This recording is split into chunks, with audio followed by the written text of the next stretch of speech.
I'm Hannah. I'm new to Six City Marketing, and I am currently learning about Wiffle Bowl. Let's see what we can find out.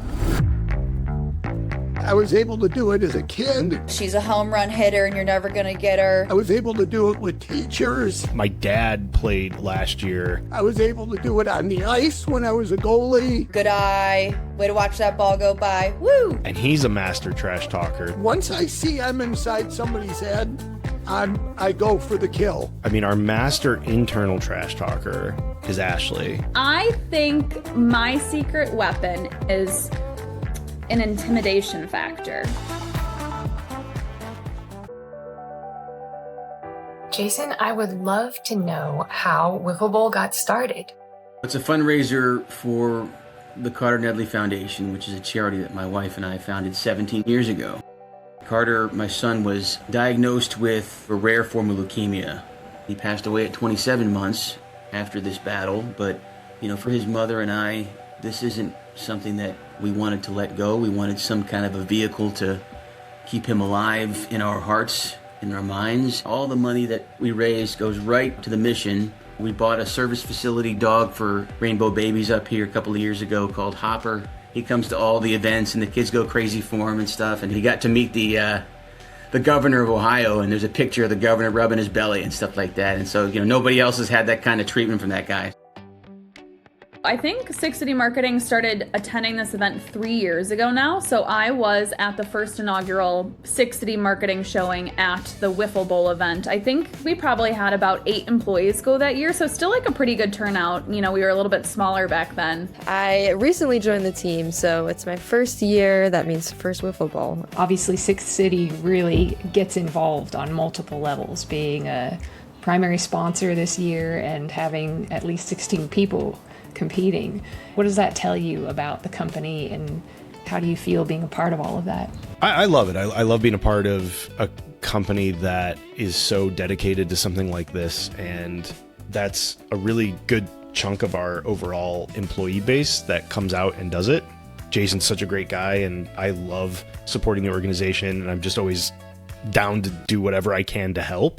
Six City, John in particular, embraces the concept in about as impressive a fashion as you can get. He's got teams wearing like these basketball jerseys and caps and shorts. How like professional sports teams will unveil these new concepts, and I don't know what it is exactly, some kind of a document that shows all the looks and stuff. Like he's doing that with them, and he's really like the belle of the ball at this thing. I'm very competitive by nature, so I think that having the uniforms, knowing how and practicing a little bit how to throw a baseball is really going to help me this year. So I am definitely looking forward to this event, going back for my second time. Do you know which team you're going to be on? Actually, I'm a little afraid to find out. The uniform he got for me is the Time Warp Bar.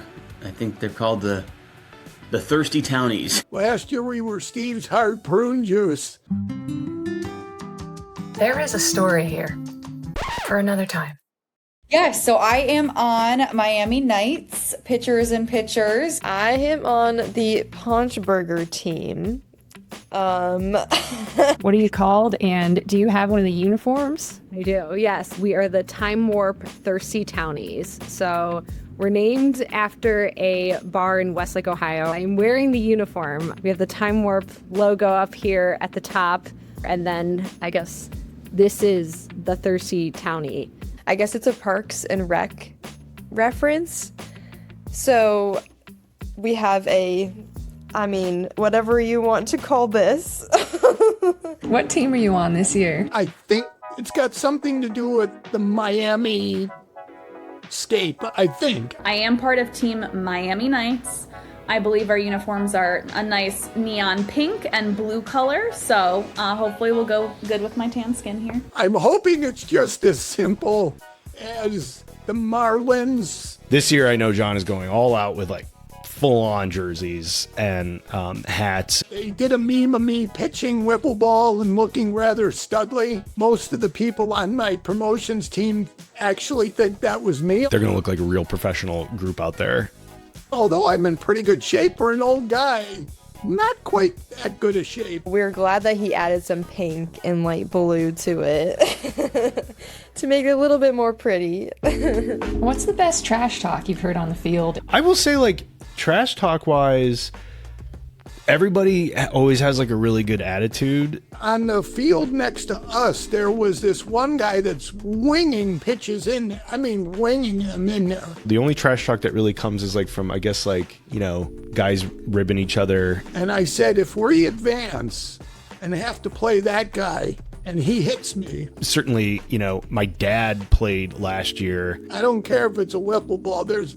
I'm charging the mound. He was sort of the wild card. You throw him into the mix, and then the trash talk starts going. He did tell me that he's good at getting in people's heads. Oh God, that's very funny that you talked to my dad. I yeah, I'll be very interested to see what comes out of that conversation. Everybody thought I was kidding, and I was stone cold serious. Ralph, Steve's dad, talking trash to his own son last year, I would say is probably the most iconic thing. Any memories that you want to share? John was on my team. The ball was being thrown in the outfield and he's diving for balls. And it was just a crazy sight to see because he was putting his body on the line for us in playoffs. Well, John's a pretty good trash talker because I think he knows how to get under my skin. So he'll always come up with something that makes me roll my eyes a little bit. What does an event like this tell you about Six City marketing? As much as we do some hardcore digital marketing work, we do not take ourselves super seriously when it comes to shenanigans or putting in some sort of effort after hours. What it says most about them is that they care. Unless there's just an absolutely really good reason they can't be there, they're there. And this seems to have been consistent from day one. There are plenty of companies that don't invest as much into their communities or work as hard to build that sort of collegial and kind of fun culture. And so this is one among many places where John really stands out. You're not going to make it this year in 2026, so where are you going to be? Yeah, it does pain me to know that I'll be missing this year's tournament because I'll be Bigfoot hunting.